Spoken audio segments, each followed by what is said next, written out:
laisse un message dans la nuit, verse l'obscurité. Continue pas dans le pèlerinage, ouvert le ciel, j'avance chaque jour. Livre divin, aussi laisse un message dans la nuit, verse l'obscurité. Continue pas dans le pèlerinage, ouvert le ciel, j'avance chaque jour.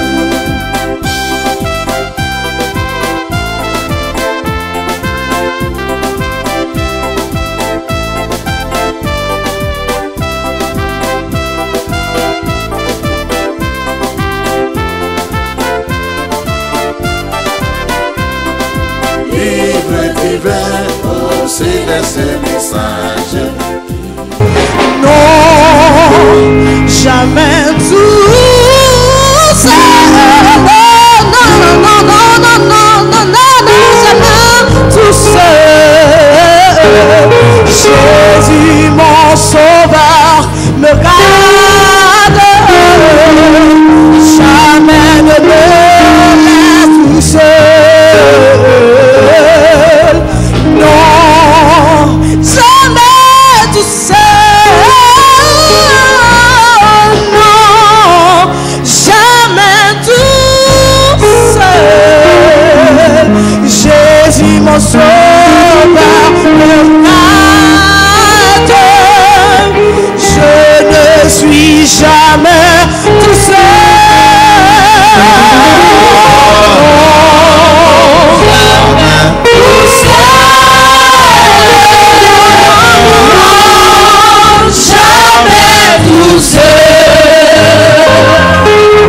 Jésus mon sauveur me garde, jamais ne me laisse seul. Non, non, non, non, jamais tout seul.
Pourquoi faire la délivrance dans l'église? La délivrance, c'est notre pain. Nous, les enfants de Dieu, c'est notre pain. Acceptons donc la délivrance dans l'église. Cher pasteur, tu dois, au nom du Seigneur Jésus-Christ, accepter qu'il y ait la délivrance dans ton église.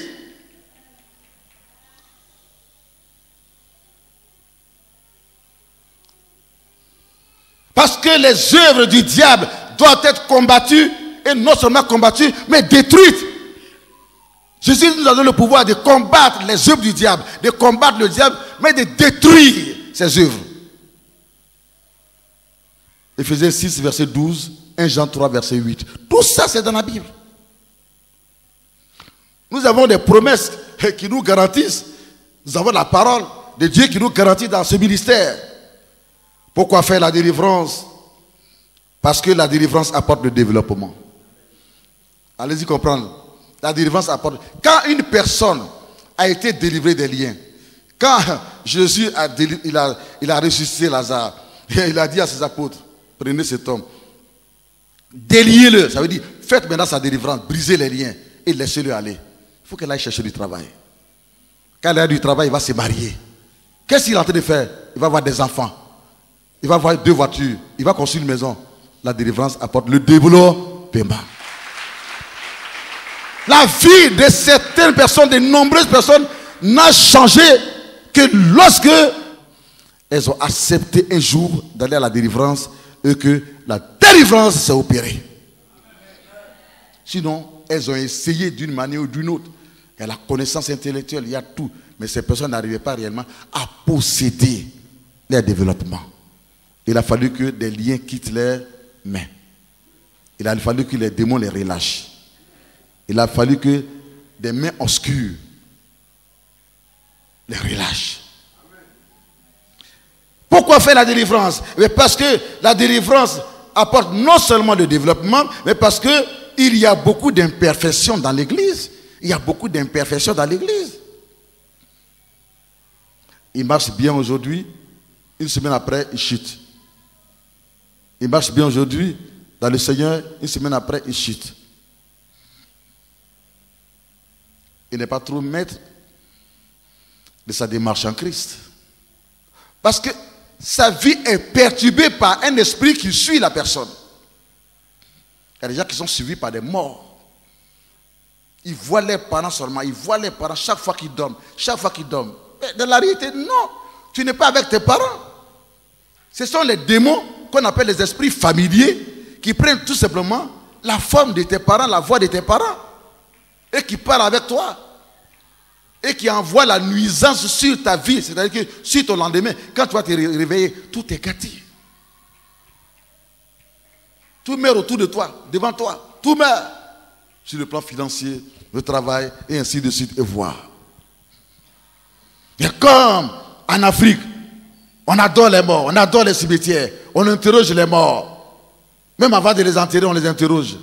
Alors ce sont les portes d'entrée, les portes par lesquelles les démons des morts passent pour étendre leurs œuvres. Sinon, dans la réalité, ce n'est pas le papa, l'oncle, la tante, la maman qui est décédée que tu vois. C'est le diable qui prend tout simplement les formes.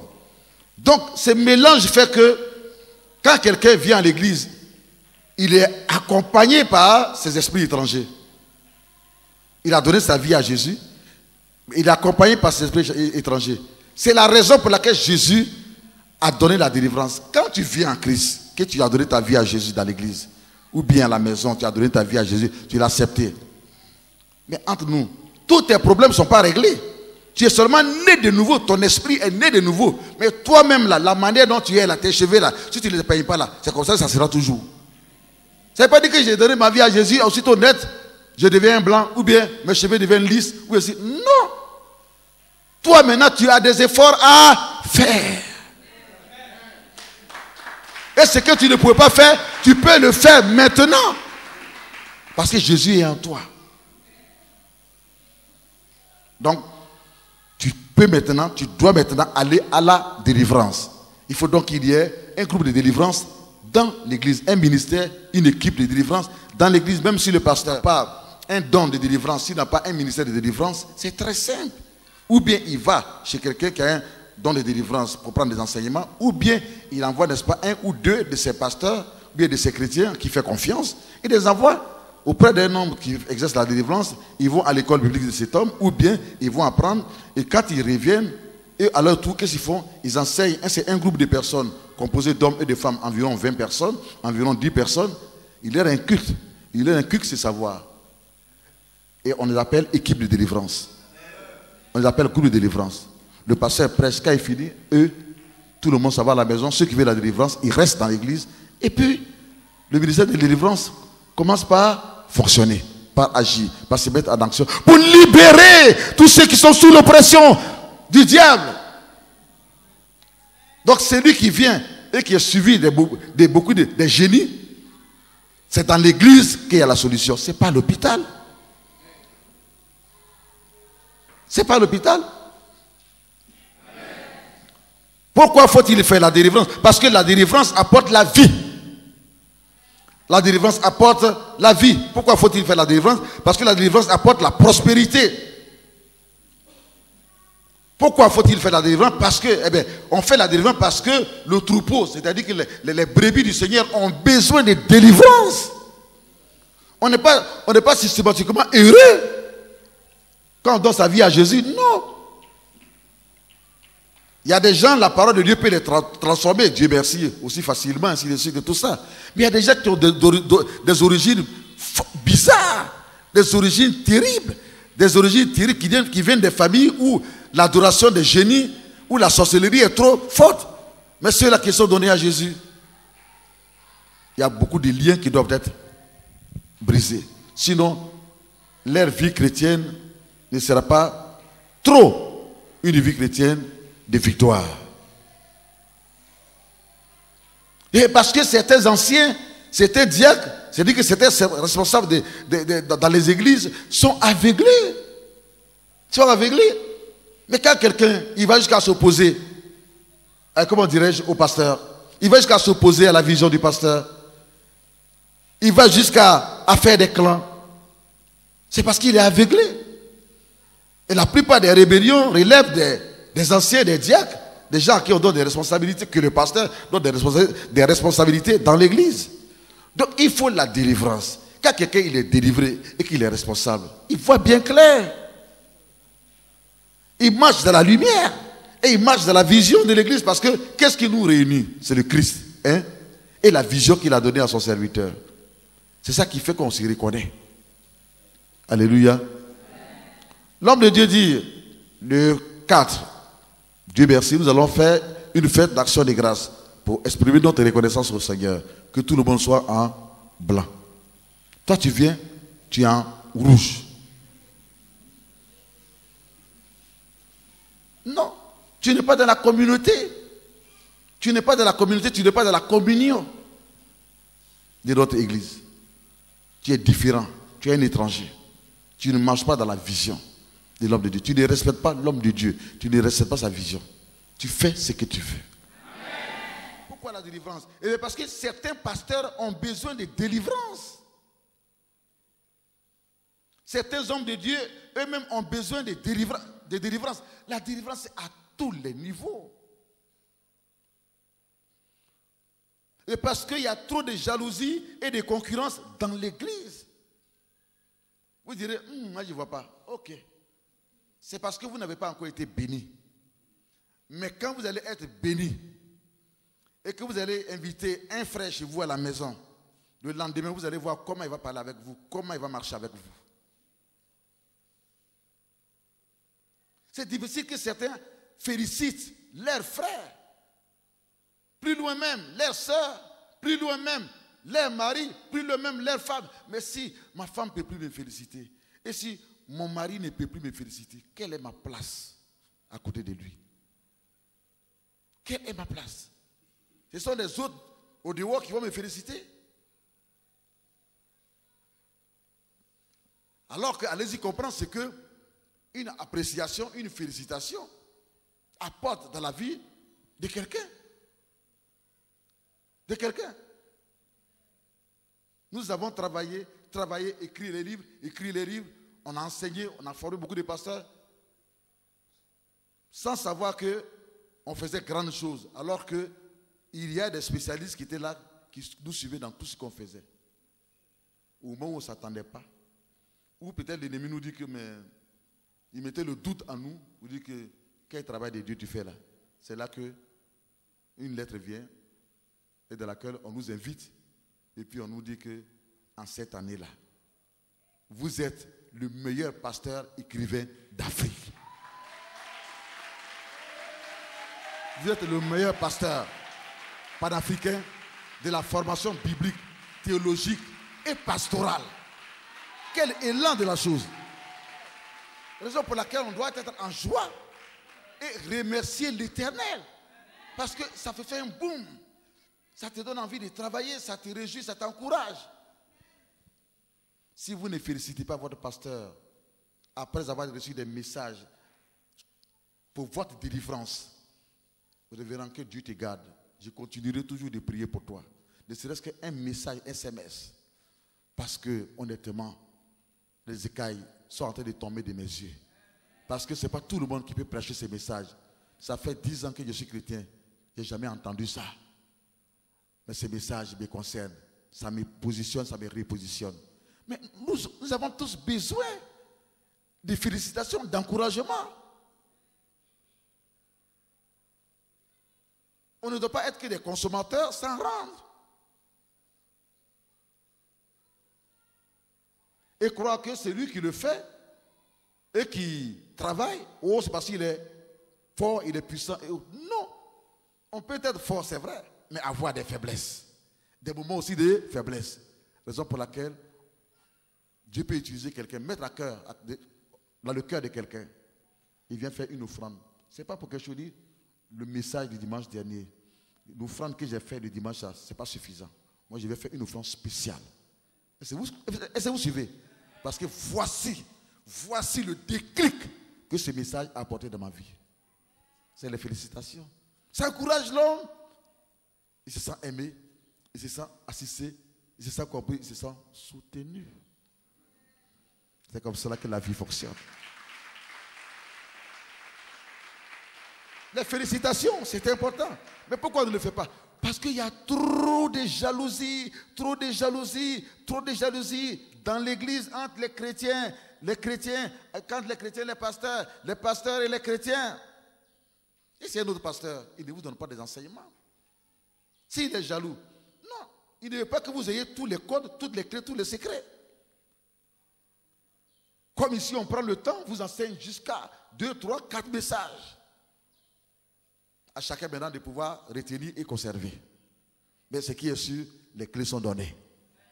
Quand tu seras devant une porte fermée, tu sauras comment ouvrir. Sans faire appel au pasteur. Tu sauras comment ouvrir la porte.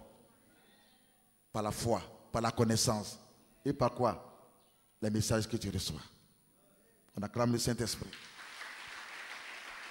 On ne vient pas à l'église pour regarder le pasteur.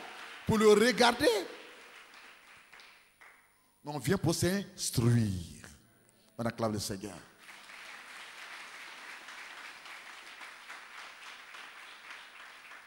Il y a trop de concurrence dans l'église.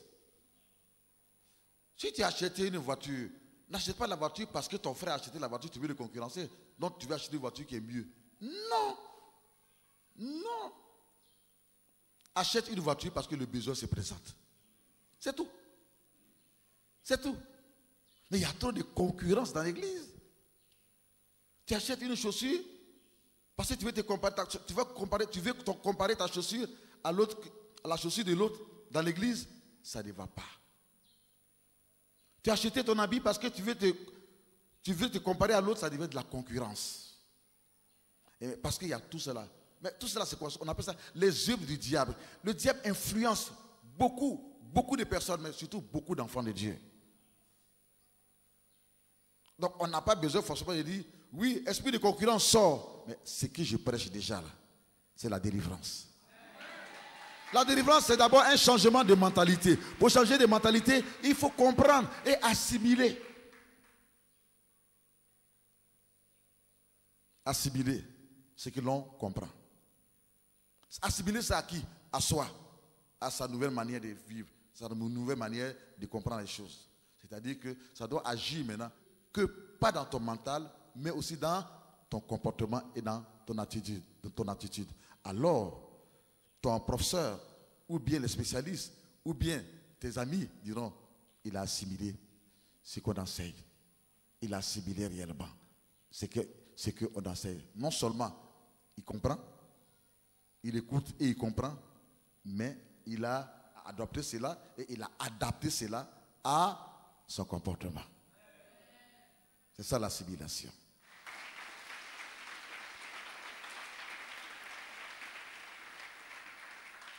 Pourquoi faire la délivrance? Faire la délivrance parce qu'il y a trop de désordre dans l'église. Et quand l'apôtre Paul parlait du désordre qu'il avait dans l'église de Corinthe, et il a dit que Dieu n'est pas un Dieu du désordre, mais il est un Dieu d'ordre. Il n'a pas dit esprit de désordre, sort. Non, il a donné des enseignements. Alléluia. Donc la délivrance, c'est toute une théologie, mes amis. La délivrance, c'est toute une théologie. La délivrance nous, quelque part, nous impose tellement de choses que nous devons faire des définitions d'ordre académique. La délivrance, ce n'est pas esprit de esprit de Belzébul, esprit de Goliath. Ça là, ce n'est pas délivrance, hein? C'est une école, la délivrance. C'est moi qui ai écrit ce livre. École de délivrance. C'est enseigné dans les facultés de théologie. Alléluia. Alléluia. Pourquoi faire la délivrance? Mais parce qu'il y a trop d'idolâtrie dans l'église. Les gens, ils adorent même les pasteurs.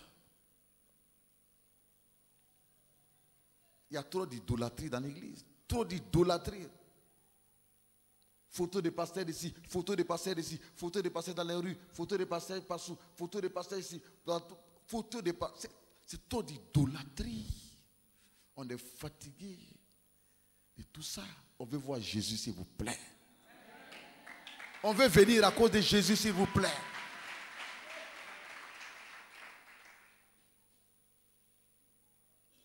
La délivrance est importante parce qu'il y a trop d'orgueil, trop de division, trop de rébellion dans l'église. Parce qu'il y a trop de péchés dans l'église. Parce qu'il y a trop de péchés sexuels dans l'église. Parce qu'il y a trop de maladies dans l'église. Parce qu'il y a trop de paresse dans l'église. C'est dans l'église qu'on trouve les paresseux. Les paresseux. Les paresseux. Parce qu'il y a trop de pauvreté dans l'église. C'est dans l'église qu'on trouve trop de pauvreté. Si évidemment, si on trouve des paresseux. Si on trouve des paresseux, il y aura beaucoup de pauvreté dans l'église. Or, vous savez bien que ces choses citées relèvent de l'œuvre de la chair et des démons. Par conséquent, ça doit être combattu au moyen de la parole de Dieu. Au moyen, je voudrais dire, de la délivrance prêchée. La délivrance est la parole de Dieu. C'est une prédication que nous venons de faire sur les œuvres du diable, sur la délivrance. Mais il y a des versets bibliques qui ont été cités avant que les commentaires ne soient faits, avant qu'une théologie ne soit développée, enfin, avant qu'une réflexion ne soit analysée et développée pour que ça devienne un concept théologique. Mais nous avons cité des versets bibliques qu'on a commentés. C'est pour dire quoi? Ce qu'on vient de faire. Nous venons de prêcher la parole de Dieu. La délivrance est donc la parole de Dieu. Et ça sa place dans l'église. Ça sa place dans le culte. Ça sa place dans l'environnement chrétien. Ça sa place dans les familles chrétiennes. Ça sa place dans le travail où le chrétien travaille. À un certain moment, il aura besoin de ces paroles. Et ce sont des paroles spécialisées. Parce que ce n'est pas tout le monde qui maîtrise ces enseignements. On peut acclamer le Seigneur.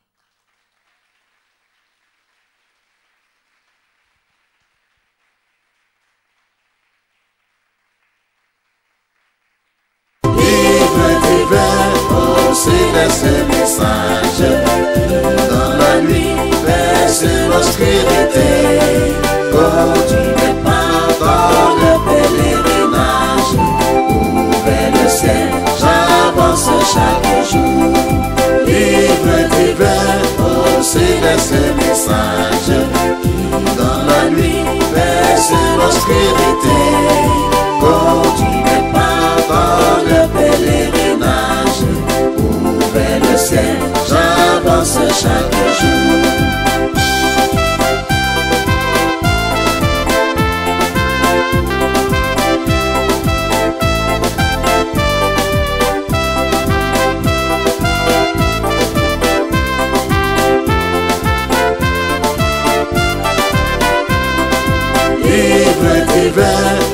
célestes messages